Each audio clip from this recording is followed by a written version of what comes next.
마태복음 27장 45절부터 56절까지.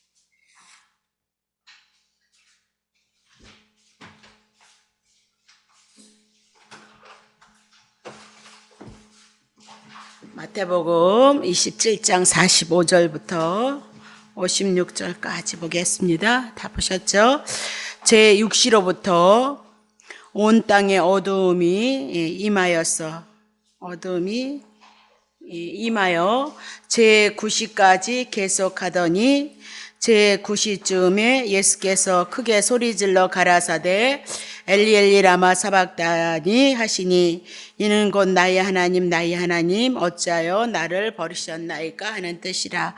거기 섰던 중 어떤 이들이 듣고 가로되 이 사람이 엘리야를 부른다 하고 그 중에 한 사람이 곧 달려가서 해용을 가지고 신포도주를 머금게 하여서 갈대를 끼워 마시우거늘 그 남은 사람들이 가로되 가만두어라 엘리야가 와서 저를 구원한다 하나 보자 하더라.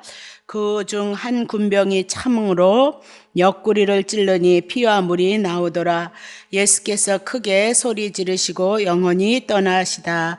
이에 성소의 휘장이 위로부터 아래까지 찢어져 둘이 되고 땅이 진동하며 바위가 터지고 무덤들이 열리며 자던 성도의 몸이 많이 일어나되 예수의 부활 후에 저희가 무덤에서 나와서 거룩한 성에 들어가 많은 사람에게 보이니라. 백부장과 및 함께 예수를 지키던 자들이 지진과 그 되는 일을 보고 심히 두려워하여 가로되 이는 진실로 하나님의 아들이었도다 하더라. 예수를 섬기며 갈릴리에서 쫓아온 많은 여자가 거기 있어 멀리서 바라보고 있으니 그 중에 막달라 마리아와 또 야고보와 요셉의 어머니 마리아와 또 세베대의 아들들의 어머니도 있더라. 아멘. 우리가 지난주에 45절서부터 51절까지 했는데요. 다시 연결시켜서 조금 더 보충할 것이 있어서 한번 해봅시다. 45절 보겠습니다. 제6시로부터 온 땅에 어두움이 임하여 제9시까지 계속하더니 그러죠. 그러니까 예수님께서 희롱을 당하신 후에 온 땅이 이제 6시로부터 9시까지, 그러니까 우리나라 시간으로 하면 정오 12시서부터 3시까지 이제 예수님이 십자가에 못 박히는 그 사건을 인하여서 이제 어둠이 임했다 그렇게 얘기를 했죠. 그래서 46절에 제9시쯤에 예수께서 크게 소리질러 가라사대 엘리 엘리 라마 사박다니 하시니 이는 곧 나의 하나님 어찌하여 나를 버리셨나이까 그렇게 얘기를 합니다. 그러면 온 땅에 어둠이 임했다 그렇게 얘기하는데 왜 어둠이 임했느냐? 예수님께서 십자가를 인하여서 못 박히는 그 사건을 인하여서 어둠이 임했다 그렇게 얘기하죠.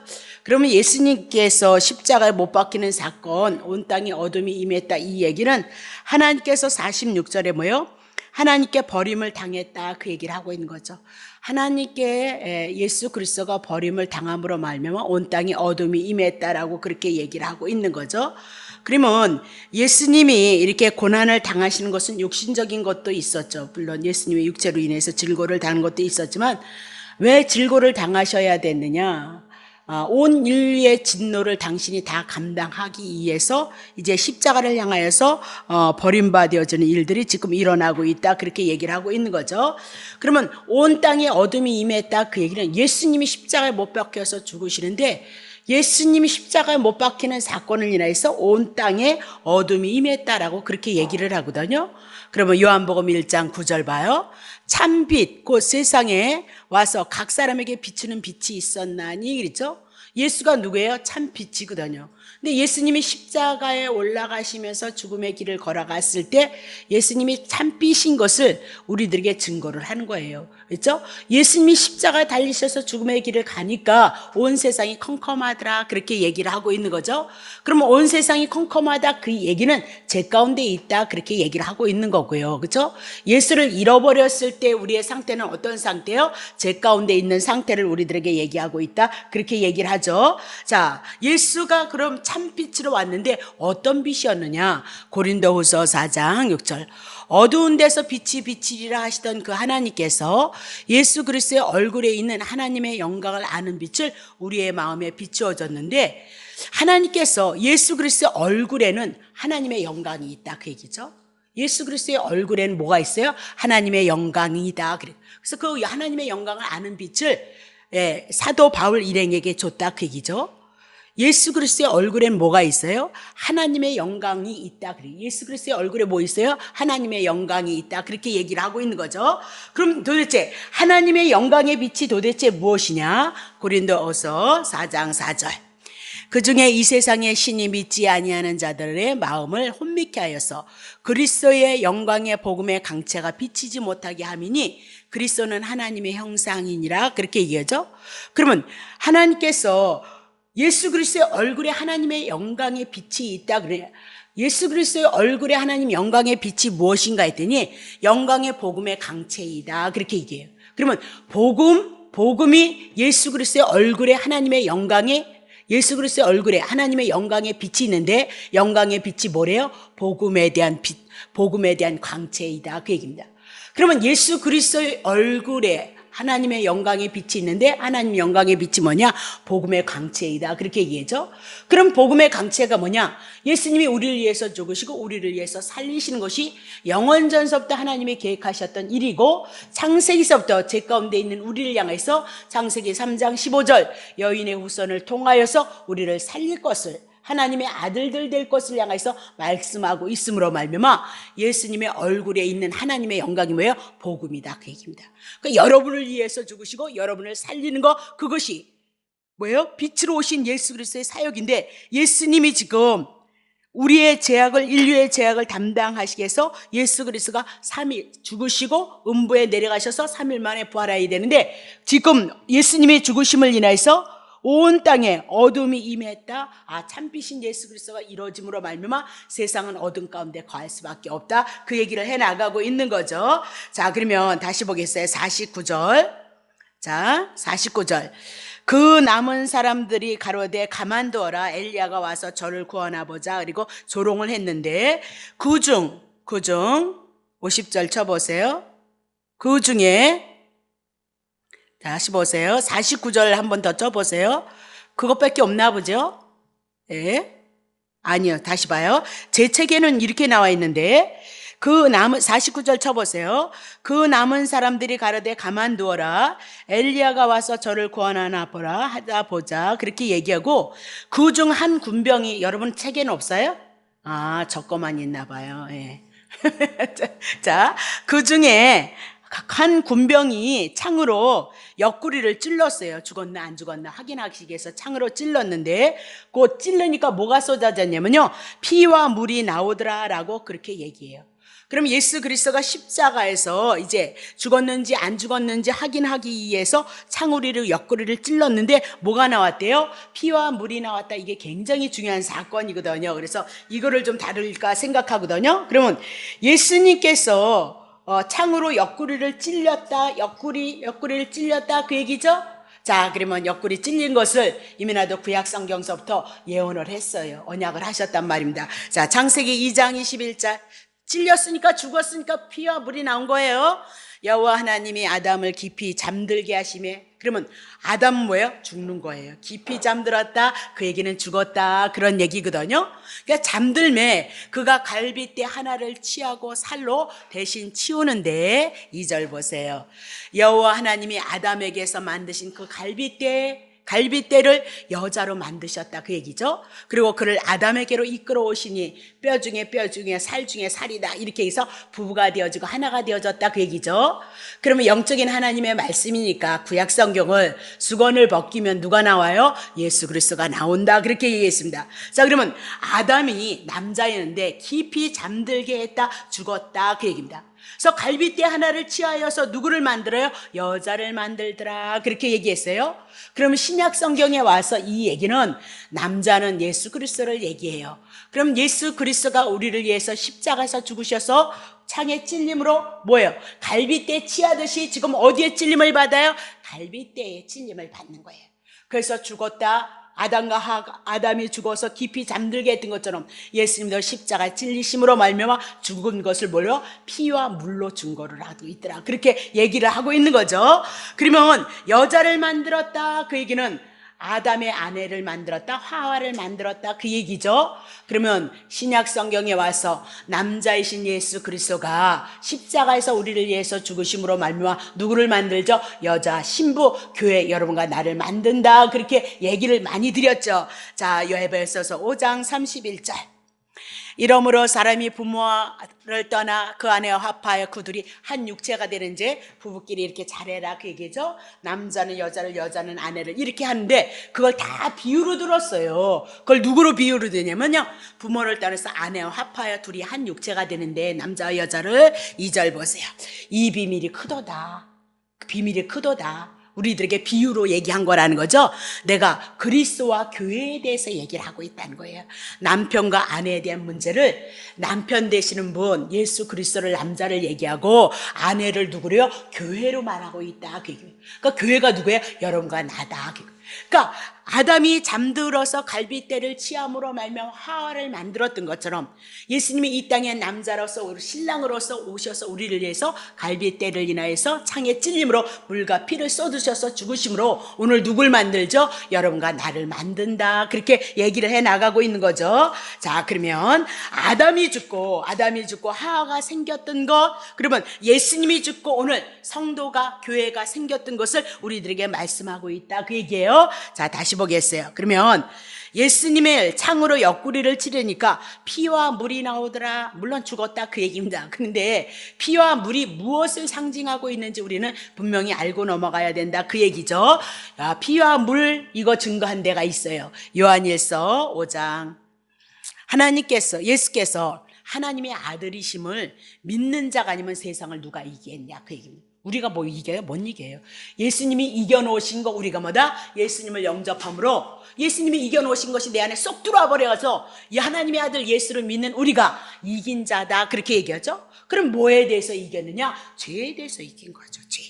죄에 대해서 오셨으니까 죄에 대해서 우리가 이겼다. 그래서 우리가 의로워짐으로 하나님의 자녀, 하나님의 아들이 되어졌노라, 그렇게 얘기를 하는데 6절. 이는 그래요, 하나님의 아들이심을 증거하는데 뭘로요? 설명하여. 하나님의 아들이 뭐냐? 물과 피로 임하신 자라는 거예요. 물과 피로 임한데 곧 그가 누구예요? 예수 그리스도이다. 그러니까 창에 찔리고 물과 피를 쏟았다, 그 얘기죠. 그분이 뭐냐? 예수 그리스도 구원자로서 옆구리에 찔려서 아담과 하와를 만들었던 것처럼 예수님이 우리를 신부 삼고 우리를 교회 삼기 위해서 십자가에서 죽으심으로 물과 피를 쏟으셨다, 그렇게 설명을 하잖아요. 근데 물로만이 아니고 물과 피로 임하신 분이도다, 그 얘기죠. 7절. 증거하는 이는 성령이시니 성령은 진리예요. 그러면 물과 피로 임한 예수가 그리스도 구원자인데 그거를 증거하는데 누가 증거하죠? 성령이. 그래서 성령이 오셔서 누구 증거한다 그랬어요? 예수 그리스도 증거한다, 그렇게 얘기했어요. 그래서 예수 그리스도를 증거하는데 뭘로 증거해야 되죠? 지금 보니까 물과 피로 증거해야 된다, 그렇게 얘기를 하고 있는 거죠. 8절. 증거하는 이가 셋이에요, 셋. 그래서 성령이 증거를 해야 되고 물이 증거해야 되고 피가 증거해서 이셋이 합하여서 하나이다, 그렇게 얘기합니다. 그러니까 이 말로야 우리가 다 이해를 하는 것 같은데 이미나도 신약 성경은 실체이니까 이미나도 그림자의 구약 성경에 물과 피를 향해서 하나님이 말씀하셨다, 그 얘기를 하고 있는 거죠. 자, 레위기 1장 5절 보세요. 그는 여호와 앞에서 숫송아지를 잡을 것이고 아론의 자손 제사장들은 그 피를 가져다가 회막문 앞 단사면에 뿌릴 것이다, 그 얘기죠. 이게 번제거든요. 먼저 우리가 하나님 앞에 5대 제사가 있는데 첫 번째로 제사를 드리는데 숫송아지를 잡아다가 번제로 드리라, 그 얘기예요. 그러니까 번제는 뭐예요? 짐승이면 숫송아지면 어떻게 각 다 뜨고 조각 큰 해가지고 불 태울 거 불 태우고 그렇게 해서 온전히 이 몸이 머리서부터 다 조각 내가지고 어떻게 해요? 하나님 앞에 불로 태워버린다, 그 얘기입니다. 그것이 뭐예요? 번제단이다, 그 얘기예요. 그럼 번제단에서 각 뜨고 숫송아지 잡아서 그것을 불태워 버리는데 오실 예수 그리스도가 우리를 위해서 그렇게 온전히 하나님 앞에 불심판을 받아서 피를 쏟으셔서 우리를 구원할 것을 향해서 말씀하고 있다, 그렇게 얘기하죠. 번제단에서 하나님이 그려드릴까요? 알겠습니다. 자, 그러면 그래서 여기서 뭐나요? 제사장들이 피를 가져다 회막문 앞에서 단 사면에서 뿌릴 것이니, 그러면 제물이 죽어서 단 사면에다 피 뿌린다 그렇게 얘기하죠. 구약에는 짐승이 죽었지만 예수님이 오셔서 십자가에서 우리를 위해서 죽으심으로 피 뿌릴 것을 향해서 말씀하고 있다 그렇게 얘기를 하죠. 그러면 구약에도 봐요. 바로 밑에서 애굽에서 사단의 종로로 됐던 이스라엘 백성들이 어떻게 바로 밑에 사단의 밑에서 구원을 얻을 수 있고 출애굽을 할 수 있었느냐? 양 잡아서 문설주에 피바름으로 말미암아 그들이 구원을 얻었던 것처럼 출애굽을 했던 것처럼 신약의 여러분과 내가 죄인인데 어떻게 지금도 율법 지키지 못하는데 여러분과 내가 어떻게 구원을 얻겠냐? 예수님께서 우리를 위해서 십자가에서 죽으셔서 피를 흘리셨기 때문이다 그렇게 얘기를 하고 있는 거죠. 그래서 예수님이 지금 옆구리에 찔림으로 말미암아 뭐가 나왔죠? 피가 우리를 향하여서 우리의 구원을 확증해주고 있다. 그분이 왜 옆구리에 창이 찔려서 피와 물이 나와야 되느냐 그렇게 얘기하죠. 그럼 물에 대한 얘기하는 거예요. 물. 자, 레위기 1장 13절, 레위기 1장 13절 보세요. 그 내장과 내장 그리고 정강이를 물로 씻어라 그 얘기죠. 오장육부에 있는 죄도 씻어야 되고 우리가 행위로 살아가는 잘못된 것도 씻어야 되는데 뭘로 씻으래요? 물로 씻으라 그 얘기죠. 제사장 그 전부를 가져다가 단위에 불사라 번제를 삼을지니 이는 화제라 여호와께서 향기로운 냄새이니라 그렇게. 근데 여기서 물로 씻는다 그렇게 얘기하죠. 그러면 성막에 아까 얘기했던 번제단 지나면 뭐가 나오죠? 물두멍이 나오고 있는 거예요. 그 물두멍에 가서 뭐예요? 씻어야 된다 그렇게 얘기를 하죠. 출애굽기 30장 17절 여호와께서 모세에게 일러 가라사대 너는 물두멍을 노스로 만들고 그 받침도 노스로 만들어서 씻게 하되 그것을 회막과 단 사이에 두고 그 속에 물을 담으라. 아론과 그 아들들이 그 물두멍에서 수족을 씻되 그들이 회막에 들어갈 때 물로 씻어 죽기를 멸할 것이요 물로 씻지 아니하면 하나님의 성소에 들어갈 때 죽는다 그 얘기예요. 그럼 우리도 하나님 앞에 나아갈 때는 우리는 물로 씻김을 받아야지 그냥 들어가는 거 아니다 그 얘기죠. 단에 가까이 가서 그 직분을 행하여 화제로 여호와 앞에 살을 때도 그리할지니라.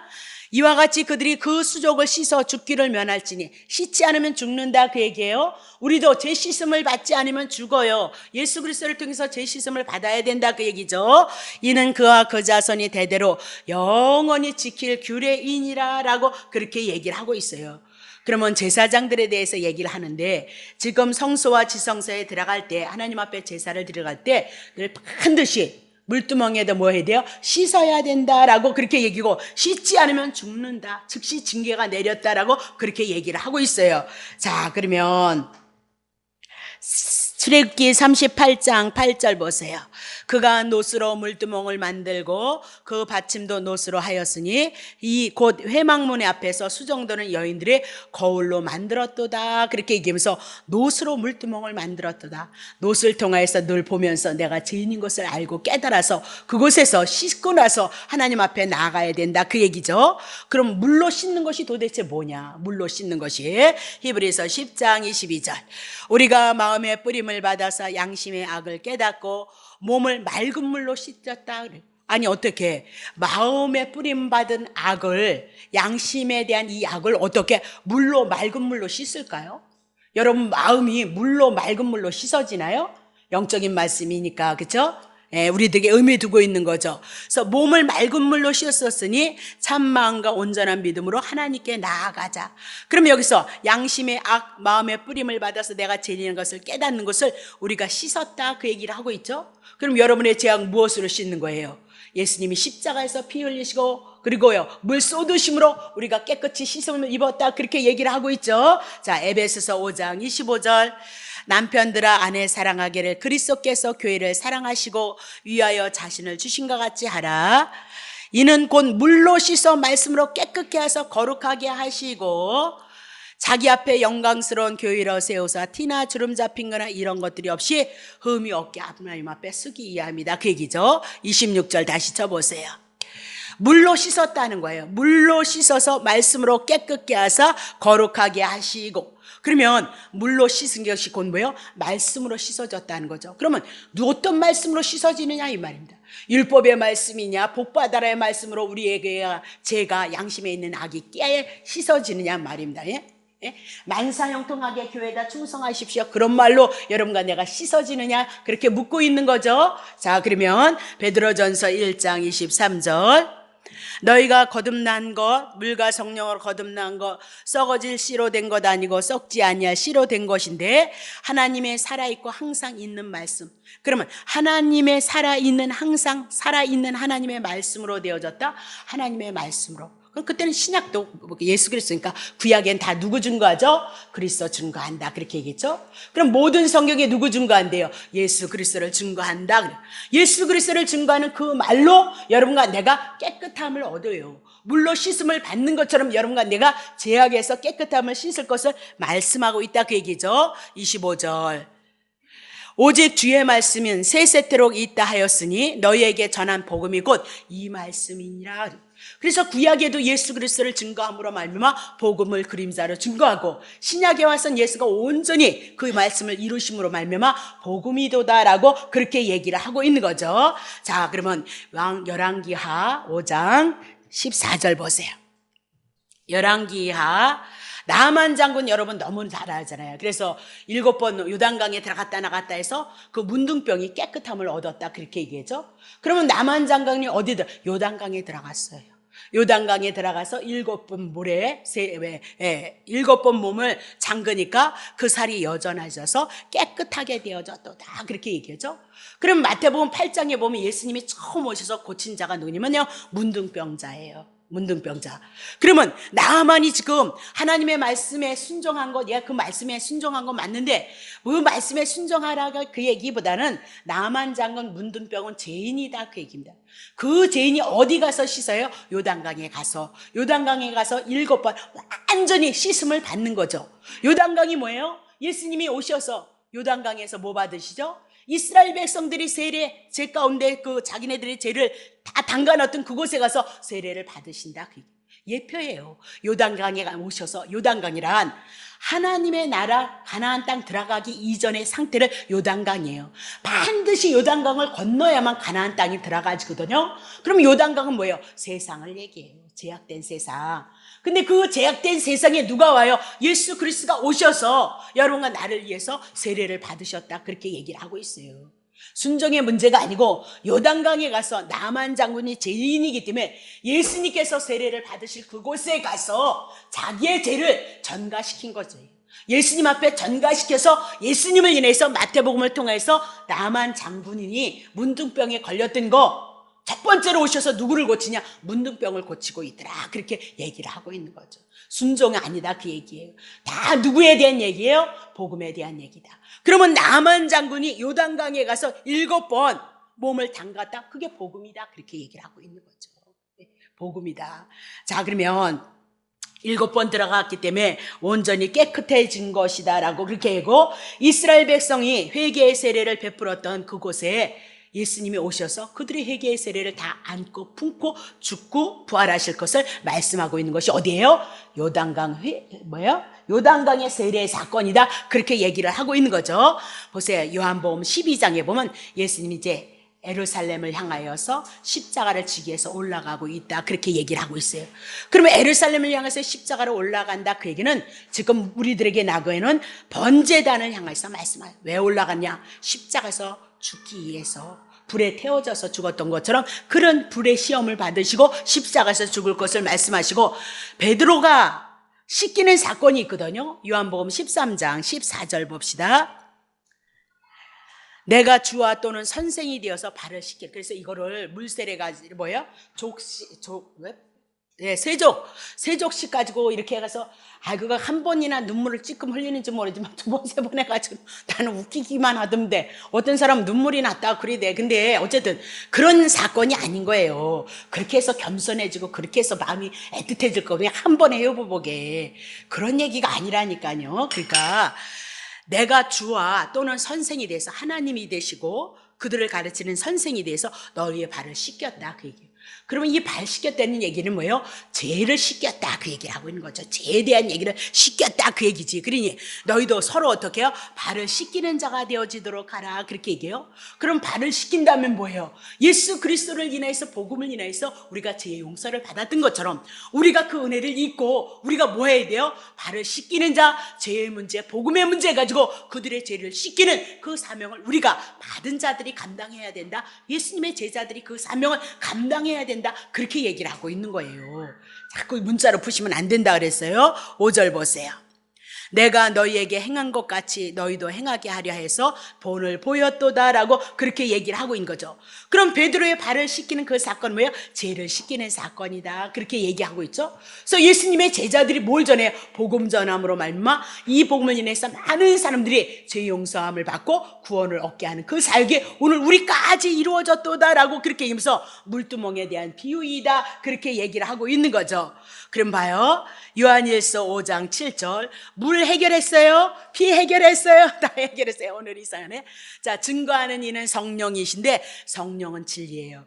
성령이 뭐 증거하겠어요? 물에 대해서 피에 대해서 증거할 것이다 그렇게 얘기를 하고 있거든요. 근데 그걸 누가 증거하냐? 성령님께서 증거할 것이라는 거예요.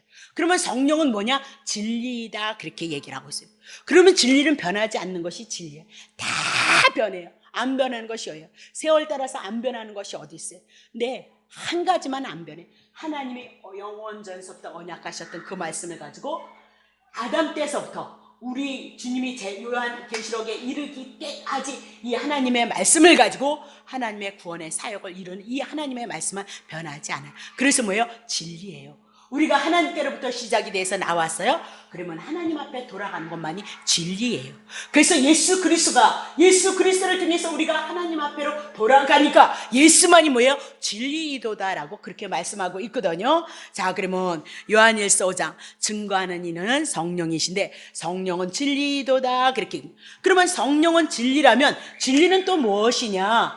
요한복음 17장 17절 저희로 진리로 거룩하게 앞서서 아버지의 말씀만이 진리입니다. 그러면 아버지의 말씀, 하나님의 말씀은 누구 증거예요? 예수 그리스도. 예수 그리스도가 우리를 어떻게? 진리거든요. 하나님의 말씀이 진리인데 하나님의 말씀은 예수 그리스도예요. 예수 그리스도 십자가에서 죽으시고 부활하셔서 우리를 어떻게 거룩해 하게 하는 것이 신구약의 모든 성경이다 그 얘기입니다. 그러면 여기서 진리로 거룩하게 하시고 아버지의 말씀은 진리입니다. 성경 66권이 하나님의 말씀이에요. 성경 66권에 누가 있어요? 예수 그리스도가 있다. 구약에는 그림자이고 신약에서는 실체이다. 그것이 하나이다 그렇게 얘기해요. 그러니까 성령님께서 오셔서 오늘 우리를 증거하는데 뭐 증거해요? 진리를 증거해요. 진리는 누구를 증거하죠? 물에 대해서 피에 대해서 증거하고 있다 그렇게 얘기를 하고 있는 거죠. 자, 그러면 고린도전서 12장 3절 보세요.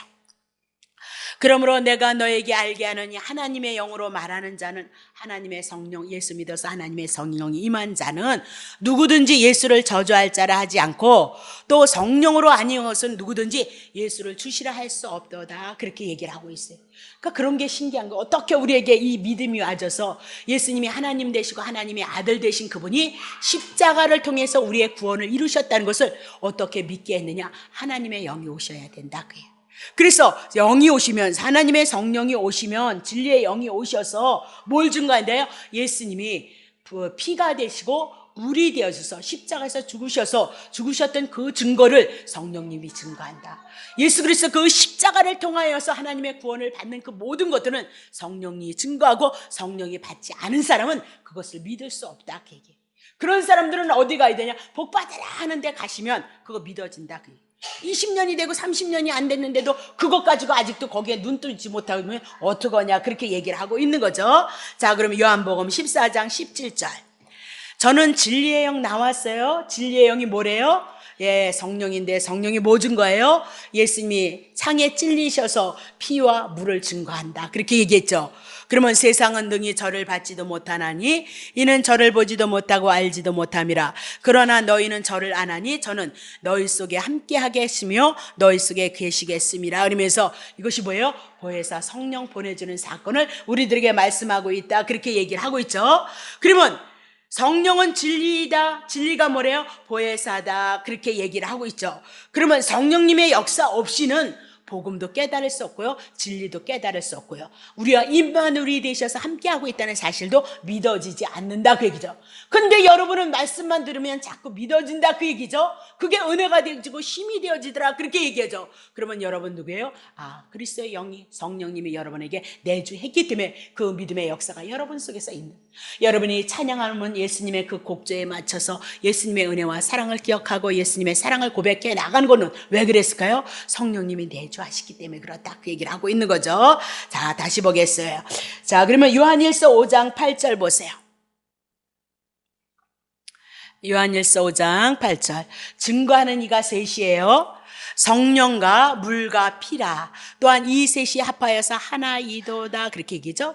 그러면 성령은, 성령과 물과 피는 하나인데 증거하는 이가 셋이에요. 그러면 하나님의 아들 예수가 그리스도이심을 믿어서 우리가 이긴 자다, 죄에 대해서 이긴 자다, 사단에 대해서 이긴 자다, 그것을 증거하는데 누가 증거해요? 성령이, 물이, 피. 그러면 성령도 예수 그리스도를 증거하고, 이 성령님께서 우리에게 예수님이 물이 되어지고 물두멍, 우리가 씻기심을 받은 거, 깨끗하게 되어진 것도 누가요? 예수 그리스도가 우리를 위해서 깨끗게 하시고, 피, 우리가 죄값을 인하여서 죽어야 되는데 예수님이 대신 죽으셨던 그 피에 대해서 성령도 예수 증거하고, 물도 예수님의 죽음을 증거하고, 피도 예수님의 죽으심을 증거해서 여러분과 내가 오늘 하나님의 구원, 하나님의 자녀가 되어진 것을 마태복음 27장 49절을 통해서 군병이 창으로 예수님의 옆구리를 찌르므로 말미암아 피와 물이 나오더라.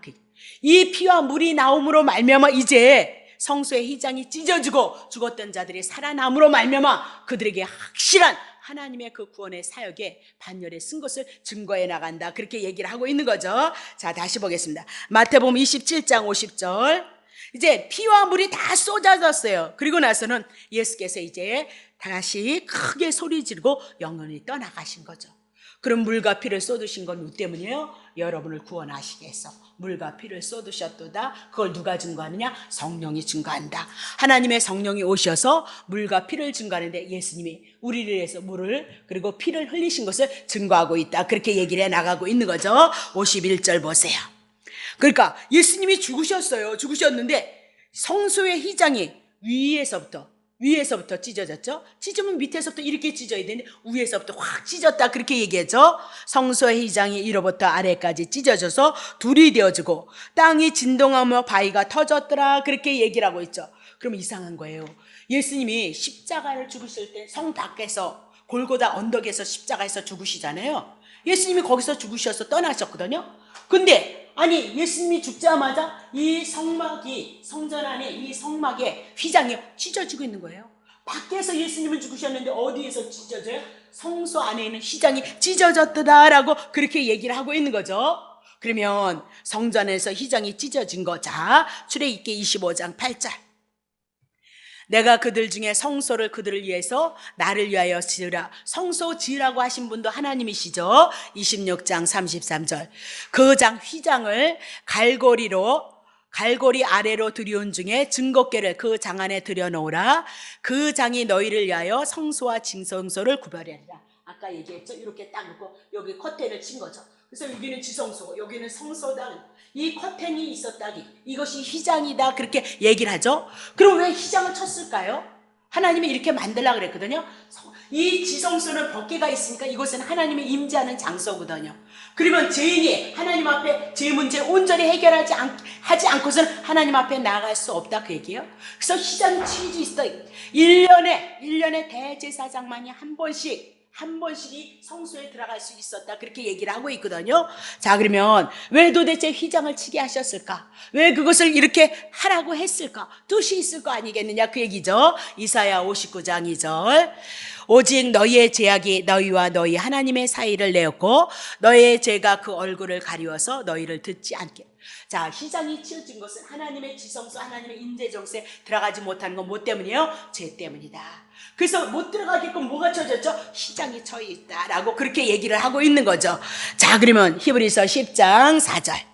이는 황소와 염소의 피가 능히 죄를 구약에 얼마나 제사를 드리고 1년에 한 번씩 대제사장이 지성소로 들어가서 피를 뿌렸냐 그 얘기입니다. 그런데 그 죄가 온전히 사해지지 못했다. 인간들이 지은 죄가 짐승의 값으로 짐승이 죽어서 우리의 죄값을 온전히 지불하겠냐? 그럴 수 없다. 만약에 개가 나를 대신해서 죽었다면 나는 개다 그 얘기를 하고 있는 거예요. 우린 개값 아니다 그 얘기를 하고 있는 거죠. 그쵸? 다시 보겠어요. 자, 그러면 구약에 그토록 많은 제물들을 가지고 번제단에 드려졌으나 휘장은 열려지지 않았다 그렇게 얘기를 하고 있어요. 자, 10장 5절 그러므로 세상에 임하실 때 가라사대 하나님의 제사와 예물을 원치 아니하시고 오직 짐승 말고 하나님을 위하여서 한 몸 사람을 준비했다 그 얘기입니다. 우리가 사람이 지은 죄니까 우리의 죄값을 한 사람을 준비시켰다 사람을 준비시켰다 그렇게 얘기를 해요. 10절 이 뜻을 쫓아서 한 몸을 준비시켰는데 이 뜻을 쫓아서 오신 분이 누구예요? 한 몸을 준비시켰는데 그분이 누구예요? 그리스도다. 그래서 그가 몸을 단번에 십자가에서 드려지심으로 말미암아 우리가 뭐야? 거룩함을 얻었도다 그렇게 얘기죠. 그러니까 예수님이 죽으시니까 하나님 앞에 가로막혀서 하나님 앞에 나갈 수 없었던 시장이 딱 갈라짐으로 성소와 지성소가 하나가 되어져서 누구든지 하나님 앞에 나갈 수 있게 되어졌다 그 얘기죠. 그러면 예수님이 십자가에서 죽으셨을 때 이 휘장이 찢어졌던 것은 죄의 문제를 하나님이 해결하시니까 누구든지 하나님 앞에 지성소 임재 자리에 나아갈 수 있게 되어졌도다 그것을 말씀하고 있다 그렇게 얘기를 하고 있어요. 자, 그러면 짐승의 피로 드려졌을 때는 휘장이 열어지지 않았어요. 그런데 예수님이 죽으심으로 말미암아 이제 죄 문제가 비로소 해결되어졌다는 것을 성소의 휘장을 통하여서 찢어짐을 통해서 우리들에게 말씀하고 있다 그 얘기죠. 자, 히브리서 10장 19절 그러므로 형제들아 우리가 예수의 피를 이제는 힘입어서 성소에 들어갈 담력을 얻었나니 그 길은 우리를 위하여서 휘장 가운데 이제는 열어놓으신 거고 새롭게 산 길 생명의 길이고 휘장 곧 예수님의 육체이더라. 예수님이 십자가에서 죽으셨을 때 휘장이 찢어짐으로 제 문제가 해결되어져서 하나님 앞에 나가는 길이 열려졌다 그렇게 얘기를 하죠. 골로새서 1장 22절 이제는 그의 육체 예수 그리스도의 육체의 죽음으로 말미암아 화목해 하사 이제는 옛날에는 원수였거든요. 하나님 앞에 이제 제 문제 해결했어요. 화목해 하사 너희를 거룩하고 흠없고 책망할 것이 없는 자로 그 앞에 세우고자 함이니라. 육체가 예수님의 제 문제 육체로 담당하심으로 이제는 우리는 어떻게 화목하게 되어졌어요. 그래서 하나님 앞에 거룩하고 흠이 없는 책망받을 자 없는 자로 우리가 세워졌다 그렇게 얘기를 하고 있어요. 우리의 행위 아니고 누구요? 예수 믿는 거라고 그랬어요. 여러분의 행위 갖고는 하나님 앞에 나갈 수 없어요. 그래서 예수님이 하셨던 모든 건 다 누구의 것이에요? 여러분의 것이다 그렇게 얘기를 했던 거죠. 자, 그러면 성소와 지성소에서 휘장이 갈라놓여져 있었는데 예수님이 죽으심으로 말미암아 하나가 되어졌다 그렇게 얘기를 하고 있는 거죠. 그러면 이 십자가에서 죽으심을 통해서 원수 되어졌던 이 문제가 휘장이 찢어짐으로 말미암아 화목하게 되어졌다는 것을 가르쳐주기 위해서 휘장도 있게 하셨고 예수님이 십자가에 죽으셨을 때 휘장이 찢어지는 것도 하나님 앞에 제사함이 이루어졌다는 것을 보여주시기 위해서 성막 짓고 뭐 해놨어요? 휘장을 드려놨더라. 여러분에게 어찌하면 하나님의 은혜와 예수 그리스도에 대한 은혜를 이해시키기 위해서 무엇이 필요했어요? 성막이 필요했다. 그림자가 필요했다. 그렇게 얘기를 하고 있는 거죠. 두 번째는 예수의 휘장이 찢어졌는데 막 땅이 진동을 하는 거예요. 그리고 뭐 했어요? 바위가 터졌다라고 그렇게 얘기하죠. 그러면 죄의 문제, 저주의 문제, 형벌의 문제, 진노의 문제가 걷어지니까 다른 새로운 역사가 나타나더라 그렇게 얘기죠. 그래서 생명의 길을 여셨던 예수님의 죽으심을 통해서 땅의 근본 질서가 완전히 뒤엎여질 것을 말씀하고 있어요. 예전에는 우리가 죄 가운데 묶여서 사단에게 지임을 받았지만 예수님이 십자가에서 죽으심으로 말미암아 이제는 사단의 문제 떠나고 죽음의 문제 떠나고 형벌의 문제 떠났다. 이제는 어떤 걸로요? 하나님께서 새로운 것으로 생명의 것으로 우리를 향해서 다시 일해 나가기 위해서 우리들에게 가르쳐주는데 뭐예요? 이 땅이 저주를 받았었잖아요. 가시와 엉겅퀴를 냈었잖아요. 근데 예수 십자가에 믿는 사람들에게는 어떻게 다시 이제 그것이 개간이 되어졌다나 뭐 그런 식으로 지금 풀어나가고 있다 그 얘기죠. 그렇죠? 땅이 진동을 하더라 그렇게 얘기하고 너무나도 충격적인 일이다 그 얘기입니다. 자, 두 번째는 바위가 터지더라. 그 바위가 어떻게 터지겠느냐. 예수님이 십자가에서 의사 죽는데 막 무덤에서 뭐예요? 바위가 막 굴르고 바위가 터지고 깨지고 그랬다 그 얘기를 하고 있는 거죠. 그렇죠? 자, 그러면 이 얘기는 죄의 세력이 깨져나가는 것을 말씀한다 그 얘기입니다.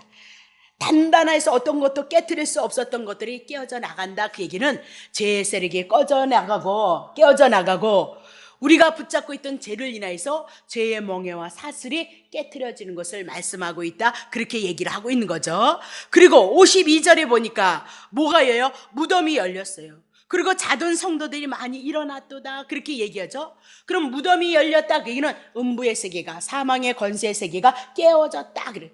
사단이 딱 죽음으로, 심판으로, 형벌로, 저주로 우리를 딱 문빗장을 꺾고 있었는데 그 문빗장이 꺾어졌다 그렇게 얘기를 해 나가고 있는 거죠.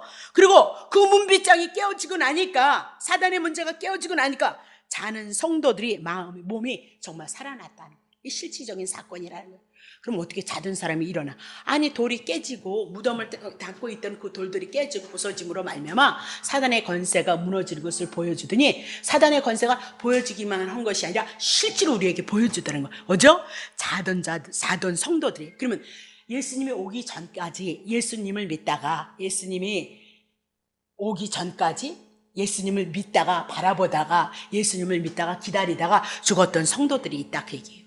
근데 예수님이 이제 십자가에서 죽으시니까 그들이 뭐야? 몸이 다시 살아났다. 그러면 신령한 몸으로 부활이 되어졌다 그 얘기는 아니고요. 그러면 큰일 나고요. 그러면 예수께서 죽으시기 이전까지 택함받은 자들로서 오실 그리스도를 믿고 기다리가 죽은 성도들이다. 그럼 그들이 무덤에서 살아난 것은 신령한 몸이 아니고 육신의 몸으로 살아났다 그 얘기예요. 왜냐면 고린도전서 15장 20절 보세요. 그러나 이제 그리스도께서 죽은 자 가운데서 다시 살아나서 잠자는 자들의 첫 열매가 돼. 죽었다가 첫 열매는 누가 되어야 되죠? 예수 그리스도가 되셔야 되는 거예요. 그럼 예수 그리스도가 첫 열매가 되어져야 되는데, 지금 예수님이 죽었는데 땅이 진동하고 바위가 터지고 무덤들이 열리고 자던 성도들이 몸에 일어났다 그 얘기는 지금 예수님이 부활하기 이전의 사건이니까 이 사람들은 신령한 몸으로 태어난 것이 아니고 뭐죠? 죽었던 몸이 다시 살아났다. 그래서 이 사람은 살았다가 다시 죽는다 그 얘기를 하고 있어요. 그리고 예수님의 재림에 대한 사건이 왔을 때 예수님의 첫 번째 부활로서 나타나시면 신령한 열매로 맺을 것을 말씀하고 있다 그렇게 얘기를 하고 있는 거죠. 그러면 그리스도를 앞서서 부활할 자가 없기 때문에 이들은 신령한 몸이 아니고 육신의 몸이 살아난 것이다 그렇게 얘기를 하고 있는 거죠. 그럼 그런 걸 왜 보여주냐 말입니다. 살아났다가 또 돌아가셔야 되는데 왜 보여줘요? 예수 믿는 자는 죽어도 산다 그 말씀이 확실하게 증거되어지기 위해서. 그리고 지금 하나님의 성전에서 난리가 났을지라도 이들이 어떻게 하나님의 성전으로 들어가서 유대인들에게 예수가 누군가가 죽었던 자들이 살아나는 것이라는 거, 나는 부활이고 생명이다 그 말씀을 증거하기 위해서 지금 죽었던 자들이 어떻게요?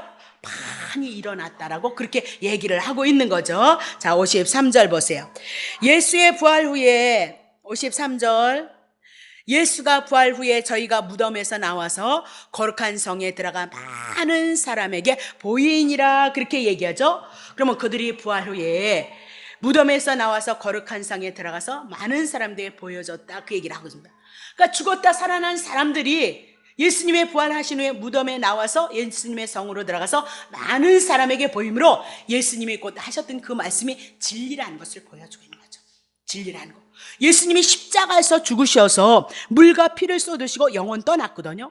그리고 성소의 휘장이 찢어지고 땅이 진동하고 바위가 터지고 무덤들이 열리고 자던 성도들의 몸이 일어났고, 그리고 거룩한 성에 들어가는 그 사건을 통해서 예수님이 누구예요? 하나님이시고 하나님의 아들이시며 그리스도이시다.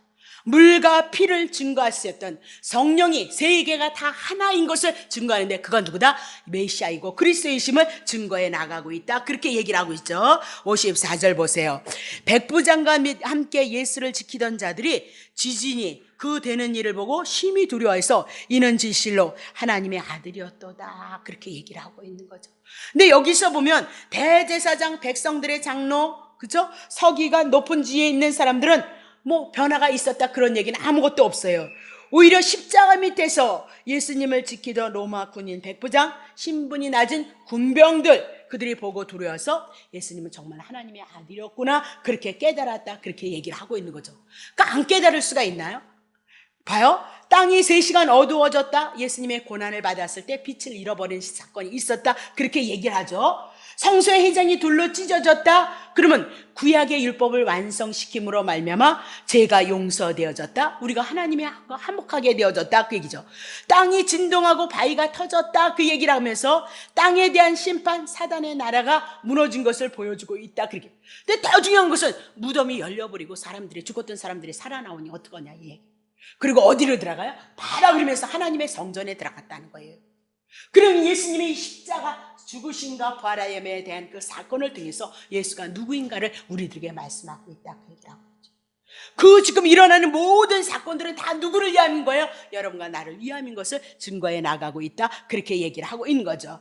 자, 그러면 오늘 우리는 요한복음 19장 30절을 통해서 주님이 다 이루었다. 그 얘기는 구약에 우리들에게 언약했던 죄 문제 예수 그리스도가 해결했다. 죄 문제 해결하니까 하나님 앞에 나가는 길이 열려졌고 죽었던 자들이 산자가 되어졌도다. 그렇게 얘기하므로 이 예수 그리스도를 여러분이 붙잡으시고 예수를 소망하시고 그 말씀으로 인해서 그 말씀이 우리 속에서 함께 하시는 하나님의 은혜의 역사가 있기 위해서 그 예수를 바라보시면서 은혜를 구하시는 그 삶이 여러분에게 있으시기를 예수님으로 축복합니다.